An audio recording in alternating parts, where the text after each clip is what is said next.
Now then, let's see what kind of role dynamic you play out in your relationships, with your family, with your home life, with your friends, with your colleagues. What role do you take? Is there a consistent role you take in one place, in all places? Are you the one that's the caregiver? Are you the one that's empathic? Are you the one that's kind of difficult or ill? How do you get attention? Kind of provocative word there, but we all look for attention in some area. Some of us in a positive way.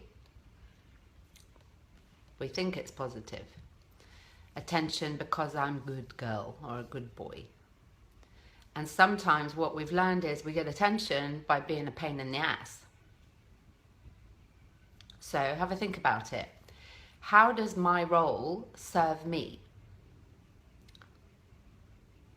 Love and connection wise. We're all after love and connection, to be understood, to be heard, to be seen. Many of us don't feel that because we adopt kind of artificial ways of being seen and heard and understood. Does it serve me, the roles that I'm taking? What is the consequence for me in a positive? What is the consequence for me in a negative? What gets missed? What gets obstructed? What gets fed? What gets left hungry with the roles that you're using in order to get love and attention from those around you? How does it serve me? Does it get in the way of something that I actually would like? To be taken care of myself, for people to understand the fact that I also have needs, that I feel maybe even resentful that people don't think of me or behave toward me in the way that I think and behave towards them. What's the consequence of me taking this role for me? What's also the consequence of you taking that role for others? How does it benefit others that you take that role? And how does it block others from you taking that role? A lot of people who are caregivers in the extreme, i.e. you give more care to others than you do to yourself, we can think that that's something wonderful that we do, that's a very positive trait. It can be, definitely, if we allow ourselves to receive something given to us too. But if we're constantly giving to other people, that means they don't have to give to themselves.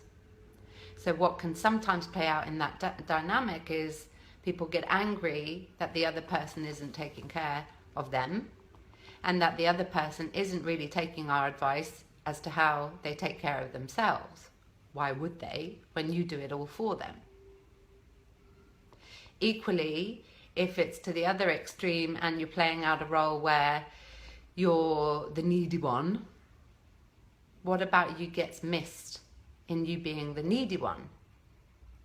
What about the other perhaps resents you for the fact that they're giving to you? And therefore, there's a distance between you and them even there. I really need your help all of the time. And yet that person feels, I can't be angry with you for needing something because you need so much, and I don't want to upset you and add to your problems. And yet I resent you and kind of don't want to really do it. Certainly as much as I do it, but that never gets spoken about. You take more from me than I give to you. Or I feel bad that I take from other people and I don't give to them. I don't have the opportunity to give to them because they're always giving to me.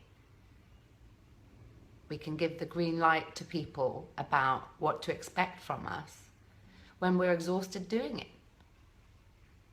How does it benefit you to take the role you're taking? What does it cost you to take the role you're taking? How does it benefit the other that you take the role you're taking?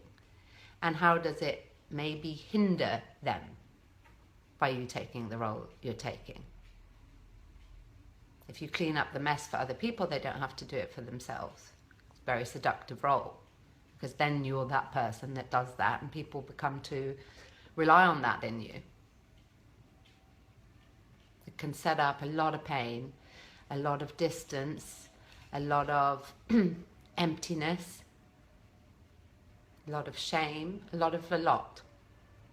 Have a think about it. Do I obstruct myself by the roles I take? What is it I really would like? And then am I getting in the way of getting it?